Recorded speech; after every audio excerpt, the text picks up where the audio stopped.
നല്ലൊരു soft and breathable ആയിട്ടുള്ള ഒരു മൽച്ചന്തേരി ഫാബ്രിക് ആണിത്. നല്ല വൈബ്രന്റ് ആയിട്ടുള്ള കളറും ആണ്. ഇതൊരു 2.5 മീറ്റർ തുണിയാണ് ഞാൻ എടുത്തിരിക്കുന്നത്. ആദ്യം തന്നെ ഞാൻ സ്ലീവിന് വേണ്ടുന്ന കട്ടിങ് ആദ്യമേ എടുത്ത് മാറ്റി വെക്കുകയാണ്. 22 ഇഞ്ച് ലെങ്ത്തിലാണ് ഞാൻ സ്ലീവിനുള്ള ലെങ്ത് എടുത്ത് വെക്കുന്നത്. അത് ഞാൻ ആദ്യം തന്നെ ഇതിൽ നിന്ന് ഫുൾ സ്ലീവിന് വേണ്ടുന്ന കട്ട് ചെയ്ത് റിമൂവ് ചെയ്യാണ്. ഫുൾ സ്ലീവിന്റെ വീഡിയോസ് ഓൾറെഡി ഞാൻ വളരെ കൂടുതലായിട്ട് ഇൻസ്റ്റാഗ്രാമിലൊക്കെ അപ്ലോഡ് ചെയ്തിട്ടുണ്ട്. അതൊന്ന് ചെക്ക് ചെയ്യാം. പിന്നെ ഇനിയുള്ളത് നമ്മൾ എ ലൈൻ ആയിട്ടാണ് ഇതിന്റെ ലൈനിങ് ഞാൻ കട്ട് ചെയ്യുന്നത്. അപ്പോൾ ഞാനൊരു 32 ഇഞ്ച് ലെങ്ത്തിലാണ് ലൈനിങ് കട്ട് ചെയ്യുന്നത്. ശേഷം നമുക്ക് എന്ത് ചെയ്യാന്ന് വെച്ച് കഴിഞ്ഞാൽ ഷോൾഡറിന്റെ പകുതി കണ്ടുപിടിച്ചിട്ട് ആ പകുതി അവിടെ മാർക്ക് ചെയ്യുക, ഷോൾഡറിന്റെ ഭാഗത്ത് മാർക്ക് ചെയ്യുക. ആം ഹോൾ ലെങ്ത്തും അതേപോലെ തന്നെ മാർക്ക് ചെയ്യാവുന്നതാണ്. ശേഷം നമുക്ക് പ്രധാനമായിട്ട് ചെയ്യേണ്ടത് ചെസ്റ്റിന്റെ മെഷർമെന്റ് ആണ്. ചെസ്റ്റ് നമ്മൾ എത്രയാണോ എടുത്തത് അതിനെ 4 ഹരിച്ചു കഴിഞ്ഞാൽ കിട്ടുന്ന സംഖ്യ അവിടെ മാർക്ക് ചെയ്യുക. അതിനുശേഷം നമ്മൾ ചെയ്യേണ്ടത് 1/2 ഇഞ്ച് ലൂസും പിന്നെയുള്ളത് 1 ഇഞ്ച് തയ്യൽ തുമ്പും മാർക്ക് ചെയ്യുക. അടുത്തതായിട്ട് മെയിൻ ആയിട്ട് വേസ്റ്റ് ലെങ്ത് ആണ് മാർക്ക് ചെയ്യേണ്ടത്. വേസ്റ്റ് ലെങ്ത് 13 ആണ്. ഞാൻ എടുത്തിരിക്കുന്ന 13 ആണെങ്കിൽ 13.5 മാർക്ക് ചെയ്യുക. ഷോൾഡറും ജോയിൻ ചെയ്യുമ്പോൾ 1/2 ഇഞ്ച് മൈനസ് ആയി പോകും. അത് ഈക്വൽ ആകാനാണ് അങ്ങനെ മാർക്ക് ചെയ്യുന്നത്. അതിനുശേഷം വേസ്റ്റ് റൗണ്ട് നമ്മൾ കാൽക്കുലേറ്റ് ചെയ്തിട്ട് അതിനോട് 4 ഡിവൈഡ് ചെയ്താൽ കിട്ടുന്ന സംഖ്യയും 1/2 ഇഞ്ച് ലൂസും 1 ഇഞ്ച് തയ്യൽ തുമ്പും മാർക്ക് ചെയ്യുക. ഇത്രയേ ഉള്ളൂ ലൈനിങ്ങിലുള്ളത്. അതേപോലെ തന്നെ നമ്മുടെ ആ ആം റൗണ്ടിന് വേണ്ടുന്ന മെഷർമെന്റ് ചെസ്റ്റിനോട് 24 ഡിവൈഡ് ചെയ്താൽ കിട്ടും. അതേപോലെ തന്നെ ഷോൾഡർ സ്ലോപ്പും നമ്മൾ 1/2 ഇഞ്ച് മാർക്ക് ചെയ്യുക. ബാക്കി വരുന്ന ഭാഗത്തിന്റെ സെന്റർ പോർഷൻ നമ്മൾ മാർക്ക് ചെയ്തതിനു ശേഷം ഫ്രണ്ട് ആം ഹോൾ റൗണ്ടിന് വേണ്ടുന്ന 1/2 ഇഞ്ച് ഇതേപോലെ വരച്ചതിന് ശേഷം ഫ്രണ്ട് ആം റൗണ്ടും കൂടെ നമുക്ക് വരച്ചെടുക്കാവുന്നതാണ്. ഈ ഒരു പോർഷനിലും അതേപോലത്തെ 1.3 വരുന്ന സംഖ്യ, അതായത് ചെസ്റ്റിനോട് 24 ഹരിച്ച ആ ഒരു ഭാഗം ആം റൗണ്ടിന്റെ ആ ഒരു കർവ് നമുക്ക് വരച്ചെടുക്കാവുന്നതാണ്. ആ ലൈന് വരച്ചെടുക്കാവുന്നതാണ്. ഇതേപോലെ ആം റൗണ്ട് നമുക്ക് വരച്ച് നമ്മൾ എക്സ്ട്രാ വരുന്ന തയ്യൽ തുമ്പ് ഇല്ലേ അതുമായിട്ട് ജോയിൻ ചെയ്തിട്ട് ഒരു എ ലൈൻ കട്ട് എങ്ങനെയാണോ വരക്കുന്നത് അതേപോലെ വരച്ചു കഴിഞ്ഞാൽ നമുക്ക് ബാക്കി പോർഷനും റെഡി ആയിട്ടുണ്ട്. പറയാൻ വിട്ടുപോയ ഒരു കാര്യം പ്രത്യേകം ശ്രദ്ധയിൽപ്പെടുത്തുകയാണ്. നമ്മൾ ഇങ്ങനെ വരച്ച് ഒരു ലൈനിങ്ങിൽ വരച്ച ശേഷം നമ്മൾ എപ്പോഴും 1/2 ഇഞ്ച് ആ ഒരു ഷോൾഡർ സ്ലോപ്പ് വിട്ട ഭാഗം നമ്മൾ എന്ത് ചെയ്യാന്ന് വെച്ച് കഴിഞ്ഞാൽ ഇങ്ങനെ അളന്ന് നോക്കുക. അളന്ന് നോക്കുമ്പോൾ നമുക്ക് ആം റൗണ്ടിന്റെ പകുതി കിട്ടണം. എനിക്ക് 8 കിട്ടിയിട്ടുണ്ട്. അപ്പോൾ അത് കറക്റ്റ് ആണെന്ന് നമ്മൾ ആ റൗണ്ട് കറക്റ്റ് ആണെന്ന് മനസ്സിലാക്കാൻ പറ്റും. അടുത്ത നെക്സ്റ്റ് മെയിൻ പോർഷനിലേക്ക് കിടക്കാം. നമ്മൾ മെയിൻ പാർട്ട് നമ്മളിപ്പോൾ മെയിൻ പാർട്ട് സാധാരണ 4 ഫോൾഡ് ചെയ്തിട്ടുണ്ട്. അതിന്റെ കൂടെ ഓരോ വട്ടം കൂടി നമ്മൾ ഫോൾഡ് ചെയ്യുന്നു, വീണ്ടും ഒരു വട്ടം കൂടി ഫോൾഡ് ചെയ്യുന്നു. അങ്ങനെ ഈ ഫോൾഡിങ് ആണ് നമ്മൾ 16 പാനൽ കട്ടിന് വേണ്ടിയിട്ട് ഫോൾഡ് ചെയ്യുന്ന മെത്തേഡ്. ഇനി നമുക്ക് കാൽക്കുലേഷനിലേക്ക് കിടക്കാം. കാൽക്കുലേഷൻ എന്ന് വെച്ച് കഴിഞ്ഞാൽ ചെസ്റ്റിനോട് കൂടിയിട്ട് നമ്മൾ എന്താ വെച്ചാൽ 4 ഇഞ്ച് ലൂസ് ആഡ് ചെയ്യുന്നുണ്ട്. ഈ 4 ഇഞ്ച് ലൂസ് 16 പാനലാണല്ലോ, ആ 16 ഡിവൈഡ് ചെയ്താൽ കിട്ടുന്ന സംഖ്യ 2.32 ആണ്. ഈ 2.32നെ ഞാൻ റൗണ്ട് ചെയ്ത് 2.5 ആക്കിയിട്ടുണ്ട്. ഈ 2.5 നമ്മളിപ്പോൾ ഫോൾഡ് ചെയ്ത് വെച്ചിരിക്കുകയല്ലേ, അപ്പൊ 2.5നെ വീണ്ടും ഫോൾഡ് ചെയ്തത് കൊണ്ട് തന്നെ 2 ഡിവൈഡ് ചെയ്ത് കഴിഞ്ഞാൽ 1.25. അപ്പോൾ 1.25ന് ഞാൻ 0.5, അതായത് ഒരു 1/2 ഇഞ്ച് നമ്മൾ തയ്യൽ തുമ്പ് വേണ്ടേ, ആ തയ്യൽ തുമ്പും കൂടെ ആഡ് ചെയ്തിട്ട് 1.75 കിട്ടുന്നുണ്ട്. അപ്പോൾ അതിനെ റൗണ്ട് ചെയ്തിട്ട് 2 ഞാൻ എടുക്കുന്നത്. അപ്പോൾ ആ 2 ഞാൻ ഇവിടെ മാർക്ക് ചെയ്യാണ്. അതിനുശേഷം നമ്മൾ വേസ്റ്റ് ലെങ്ത് വരുന്നത് 13. അപ്പൊ 13നോട് 1 ഇഞ്ചും കൂടെ ആഡ് ചെയ്തിട്ട് ഞാൻ വേസ്റ്റ് ലെങ്ത് ഇവിടെ 14 ആഡ് ചെയ്യുന്നുണ്ട്. അപ്പൊ 14 ഇവിടെ മാർക്ക് ചെയ്യുക. മുകളിലത്തെ ഭാഗം ഇതേപോലെ മാർക്ക് ചെയ്യുക. അവിടെയും 2 ഇഞ്ച് ഇതേപോലെ മാർക്ക് ചെയ്യുക. ഇതേപോലെ തന്നെ നമുക്കിനി താഴത്തെ പോർഷനും കൂടെ മാർക്ക് ചെയ്യണം. അതെങ്ങനെയാണെന്ന് നോക്കാം. താഴത്തെ പോർഷൻ ഞാനത് മെയിൻ ആയിട്ട് ഇതിന്റെ ഫുൾ ലെങ്ത് പറഞ്ഞിട്ടില്ല. ഇത് 35 ഇഞ്ചാണ് ഞാൻ ഇതിന്റെ ഫുൾ ലെങ്ത് എടുക്കുന്നത്. അത് ഞാൻ താഴെ ഭാഗത്ത് പെട്ടെന്ന് മാർക്ക് ചെയ്യാണ്. അത് ആദ്യമേ പറയാൻ വിട്ടുപോയി. ഇതേപോലെ നമ്മൾ ചെയ്യേണ്ടത് കാര്യം എന്ന് വെച്ച് കഴിഞ്ഞാൽ താഴത്തെ പോർഷനും ഇതേപോലെ 2 ഇഞ്ചും അതേപോലെ വേസ്റ്റ് ലെങ്ത്തും വേസ്റ്റ് ലെങ്ത്തിന്റെ അവിടെ തന്നെ 2 ഇഞ്ചും ഞാനിവിടെ മാർക്ക് ചെയ്യുന്നുണ്ട്. ഈ മാർക്ക് ചെയ്ത ഭാഗങ്ങളൊക്കെ എന്ത് ചെയ്യണമെന്ന് വെച്ചാൽ ഒരു ബോക്സ് ആയിട്ട് വരയ്ക്കുക.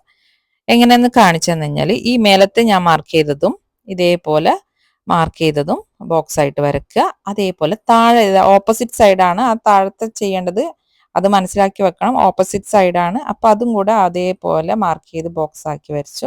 ഇനി ഈ സെന്ററിൽ വരുന്ന ഈ 2 പോർഷനും തമ്മിൽ നമ്മൾ ജോയിൻ ചെയ്ത് ഇതേപോലെ വരയ്ക്കാം. ഇനി ഇത് കട്ട് ചെയ്ത് റിമൂവ് ചെയ്യുക. ഇത്രയേ ഉള്ളൂ കാര്യം. ഇതാണ് 60 പാനലിന് വേണ്ടിയിട്ടുള്ള കട്ടിംഗ് മെത്തേഡ്. ഇതുപോലെ അല്ലാതെ വേറെ ഏതെങ്കിലും മെത്തേഡ് ഉണ്ടെങ്കിൽ നിങ്ങൾ കമന്റിൽ അറിയിക്കണേ, എനിക്കും പഠിക്കാലോ.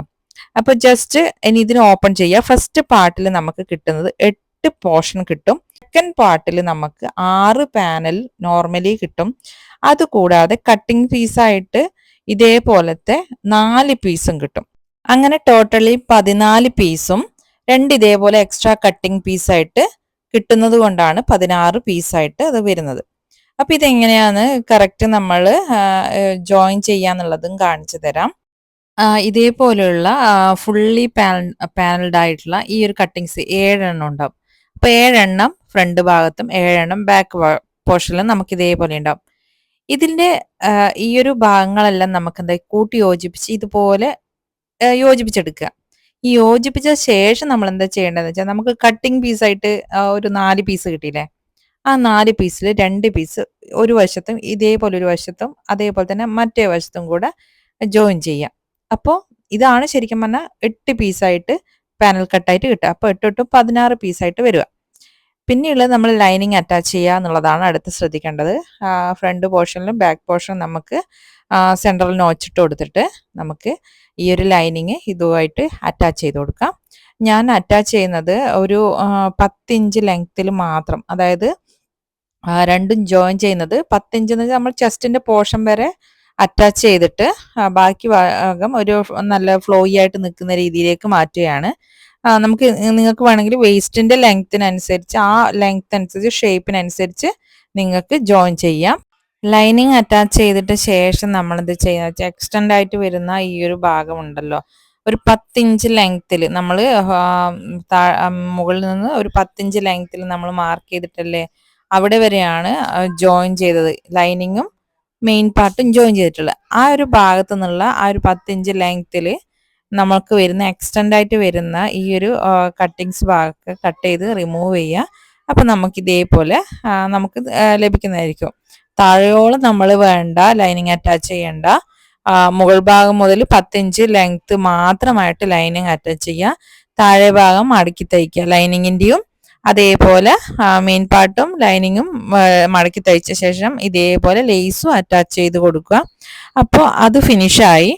അടുത്തത് പ്രധാനമായി ഞാൻ നെക്കിന്റെ പോർഷനാണ് കട്ട് ചെയ്തെടുക്കുന്നത്. ഞാനൊരു 6.5 ഇഞ്ചിലാണ് ലെങ്ത് എടുക്കുന്നതെങ്കിലും 7 ഇഞ്ചാണ് ഞാൻ മാർക്ക് ചെയ്തത്, ഫുൾ ആ ഒരു ലെങ്ത് മാർക്ക് ചെയ്തത്. എന്തുകൊണ്ടെന്ന് വെച്ച് കഴിഞ്ഞാൽ 1/2 ഇഞ്ച് നമ്മൾ ഷോൾഡറിൽ ജോയിൻ ചെയ്യുമ്പോൾ മിസ്സാവും. അതുകൊണ്ട് തന്നെ 7 ഇഞ്ച് ലെങ്ത്തിലും 3 ഇഞ്ച് വിഡ്ത്തിലുമുള്ള ഇതേപോലെ ഞാൻ ആദ്യം തന്നെ ബോക്സായി വരച്ചു. ശേഷം നമുക്ക് ആ ഒരു ആദ്യത്തെ റൗണ്ട് നെക്ക് മോഡൽ വരുന്നതിന് 4 ഇഞ്ച് ലെങ്ത്തിലാണ് ആ റൗണ്ട് നെക്ക് ഞാൻ മാർക്ക് ചെയ്യുന്നത്. അവിടെ ബോക്സായി വരച്ച ശേഷം, ഞാൻ ഓൾറെഡി ഇത് വരച്ചു വെച്ചതെന്ന് വെച്ചാൽ ഒന്നും കൂടെ എൻ്റെ ഈസിനെസ്സിന് വേണ്ടിയിട്ടാണ്.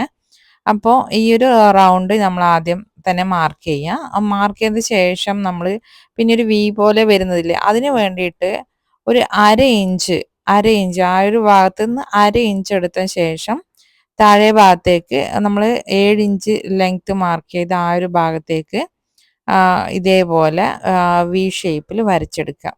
നമുക്കിനി ഫ്രീ ഹാൻഡിൽ അതേപോലെ ഇത് വരച്ച ശേഷം ഫ്രീ ഹാൻഡായിട്ട് ഇതേപോലെ ഒരു 1/2 ഇഞ്ചോ ഒരു 1/4 ഇഞ്ചോ ഇതേപോലെ റൗണ്ട് ചെയ്താൽ, ചെറിയൊരു ഇഞ്ചിലും മതി. ഞാനിത് കുറച്ചും കൂടെ നിങ്ങൾക്ക് കാണിക്കാൻ വേണ്ടിയിട്ട് കുറച്ച് കൂടുതൽ എടുത്തുന്നേ ഉള്ളൂ. ഈ ഒരു ഭാഗത്ത് ഒരു 1/2 ഇഞ്ചായാലും മതി, 1/2 ഇഞ്ചോ 1/4 ഇഞ്ചോ. അതേപോലെ തന്നെ റൗണ്ട് നെക്കാണ് ബാക്ക് നെക്ക് ഞാൻ എടുത്തിരിക്കുന്നത്. അതിന് വേണ്ടിയിട്ട് 4 ഇഞ്ച് ലെങ്ത്തും ഒരു 3 ഇഞ്ച് വിഡ്ത്തുമാണ് എടുത്തിരിക്കുന്നത്. നമുക്കൊരു 4 വേണ്ടതെങ്കിൽ 4.5 എടുക്കണം. കാരണം ഞാൻ നേരത്തെ പറഞ്ഞ പോലെ ഷോൾഡർ ജോയിൻ ചെയ്യുമ്പോൾ 1/2 ഇഞ്ച് മൈനസ് ആയി പോവും. അപ്പോൾ അതിനനുസരിച്ച് നിങ്ങൾ എടുക്കേണ്ടത് 1/2 ഇഞ്ച് കൂടുതൽ എടുക്കുക. ഞാൻ എടുത്തിരിക്കുന്നത് 4 ഇഞ്ചാണ്. അതേപോലെ തന്നെ 3 ഇഞ്ച് ലെങ്ത്തുമാണ് എടുത്തിരിക്കുന്നത്, വിഡ്ത്തുമാണ് എടുത്തിരിക്കുന്നത്. ഇനിയുള്ളൊരു പ്രധാന കാര്യം, ഇത് നമ്മൾ നെക്ക് എങ്ങനെയാണോ നോർമലി ഡ്രസ്സിൽ അറ്റാച്ച് ചെയ്യുന്നത് അതുപോലെ അറ്റാച്ച് ചെയ്യുക. അറിയാത്തവർക്ക് കമൻറ്റിൽ അറിയിച്ചാൽ മതി, അതിൻ്റെ വീഡിയോ സെപ്പറേറ്റ് ചെയ്യുന്നതായിരിക്കും. നെക്സ്റ്റ് വരുന്നത് ഇനി മെയിനായിട്ട് നമ്മൾ ഡ്രസ്സ് ഷോൾഡർ ജോയിൻ ആണ്.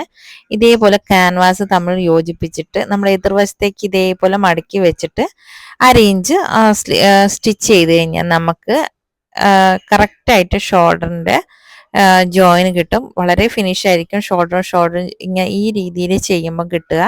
അപ്പോൾ ഒന്ന് മെയിനായിട്ട് നിങ്ങൾ ശ്രദ്ധിച്ച് നോക്കുക. ഇതേപോലെ ജോയിൻ ചെയ്ത് കഴിഞ്ഞാൽ ഫിനിഷ് ആയിരിക്കും.